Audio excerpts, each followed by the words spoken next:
NDA में Lok Sabha seat बंटवारे पर चर्चा के बीच चिराग पासवान ने 11 सीटों के प्रभारियों का ऐलान कर बिहार में मांझी के बाद एनडीए के लिए एक बार फिर से परेशानी खड़ा कर दिया है।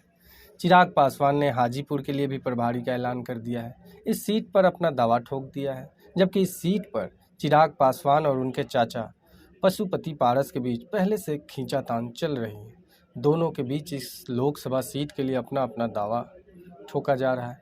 बता दें कि चिराग पासवान ने हाजीपुर, जमुई, खगड़िया, समस्तीपुर, वैशाली, नवादा, गोपालगंज, सीतामढ़ी, वाल्मीकि नगर, जहानाबाद और बेगूसराय में अपने पार्टी के प्रभारियों की नियुक्ति की है।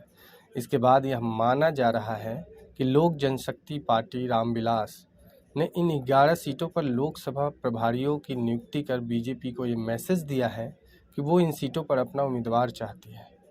अब जिन सीटों पर चिराग पासवान ने प्रभारी नियुक्त कर दावा पेश किया है, इनमें से कई ऐसे सीटें हैं जिन पर जेडीयू और खुद एनडीए में शामिल उनके चाचा पशुपति पारस दावा करते रहते हैं।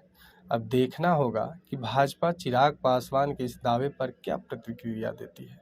जबकि चिराग पासवान खुद को पीएम मोदी का हनुमान कहते रहते हैं, तो देखना होगा कि पीएम मोदी और भाजपा अपने हनुमान यानी चिराग पासवान को आने वाले 2024 के लोकसभा चुनाव में कैसे सीटों का इंतजाम कर पाती है, क्योंकि इस बार एनडीए में सिर्फ चिराग पासवान ही नहीं, जीताराम मांझी, पशुपति पारस, उपेंद्र कुशवाहा और हाल ही में एक बार फिर से नीतीश कुमार के आने के बाद लोकसभा सीटों में बंटवारे को लेकर ज़्यादा रस्साकसी देखने को मिल सकती है, जिसकी शुरुआत शायद चिराग पासवान कर चुके हैं, जिन्होंने अपने 11 पसंदीदा लोकसभा सीटों पर प्रभारी नियुक्त कर दिया है। जिसके बाद यह चर्चा शुरू हो गई है कि पहले से ही एनडीए के लिए एक मुश्किल भरी बयान देते आ रहे जो नीतीश कैबिनेट में 2 मंत्रालय की मांग पर अड़े हुए हैं।